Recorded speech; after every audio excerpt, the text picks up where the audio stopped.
بسم اللہ الرحمن الرحیم۔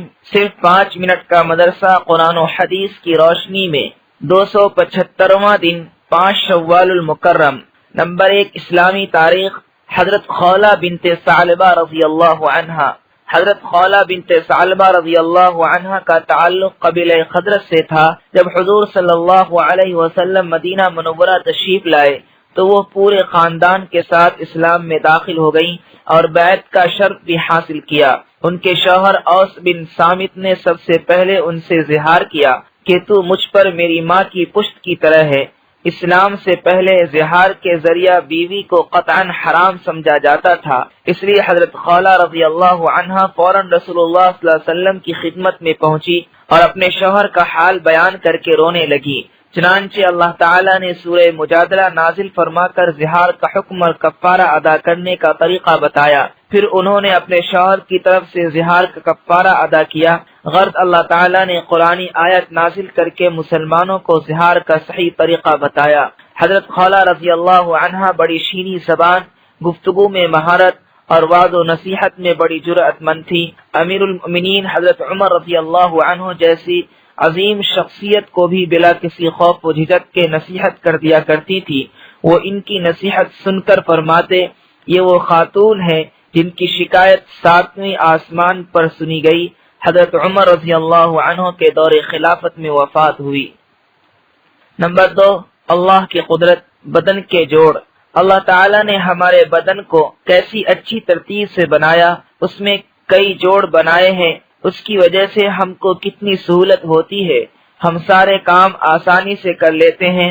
اگر کوئی ایک جوڑ بھی کام نہ کرے تو ہم کو کتنی تکلیف ہوتی ہے۔ واقعی اللہ تعالیٰ بڑی حکمت والا ہے۔ نمبر 3، ایک فرض کے بارے میں، نماز چھوڑنے پر وعید۔ رسول اللہ صلی اللہ علیہ وسلم نے فرمایا، نماز کا چھوڑنا مسلمان کو کفر و شرک تک پہنچانے والا ہے۔ نمبر 4، ایک سنت کے بارے میں، بیت الخلاء جانے کا طریقہ۔ رسول اللہ صلی اللہ علیہ وسلم جب استنجا کے لیے تشریف لے جاتے تو چپل پہن لیتے اور سر کو ڈھانپ لیتے۔ نمبر 5، ایک اہم عمل کی فضیلت، راستے سے تکلیف دہ چیز کو ہٹانا۔ رسول اللہ صلی اللہ علیہ وسلم نے فرمایا، ایک آدمی راستے سے گزر رہا تھا کہ اسے کانٹے دار درخت کی شاخ راستے میں پڑی ملی تو اس نے ہٹا کر کنارے کر دیا اور اس پر اللہ کا شکریہ ادا کیا تو اللہ تعالیٰ نے اس کی مغفرت فرما دی۔ نمبر 6، ایک گناہ کے بارے میں، ہنسانے کے لیے جھوٹ بولنا۔ رسول اللہ صلی اللہ علیہ وسلم نے فرمایا، اس شخص کے لیے ہلاکت ہے جو لوگوں کو ہنسانے کے لیے کوئی بات کہے اور اس میں جھوٹ بولے، اس کے لیے ہلاکت ہے، ہلاکت ہے۔ نمبر 7، دنیا کے بارے میں، دنیا کو مقصد بنانے کا انجام۔ رسول اللہ صلی اللہ علیہ وسلم نے فرمایا، جو شخص اللہ کا ہو جاتا ہے تو اللہ تعالیٰ اس کی ضروریات کا کفیل بن جاتا ہے اور اس کو ایسی جگہ سے رزق دیتا ہے جہاں اس کا وہم و گمان بھی نہیں ہوتا۔ جو شخص مکمل طور پر دنیا کی طرف جھک جاتا ہے تو اللہ تعالیٰ اسے دنیا کے حوالے کر دیتا ہے۔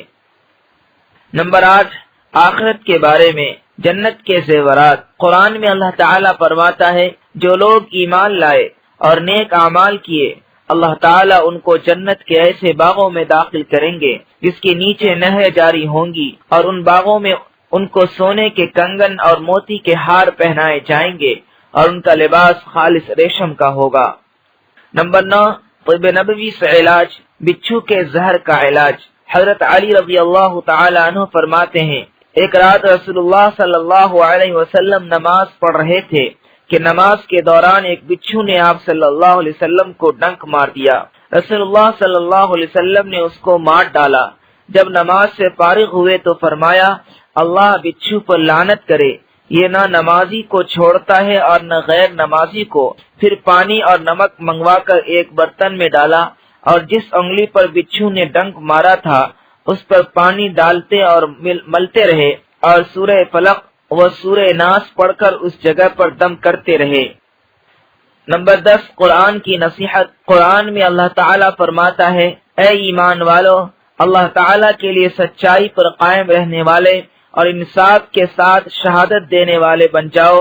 کسی قوم کی دشمنی تمہیں اس بات پر آمادہ نہ کر دے کہ تم انصاف نہ کرو، بلکہ ہر معاملے میں انصاف کرو، یہ پرہیزگاری کے زیادہ قریب ہے، اور اللہ تعالیٰ سے ڈرتے رہو، بے شک جو کچھ تم کرتے ہو اللہ تعالیٰ اس سے باخبر ہے۔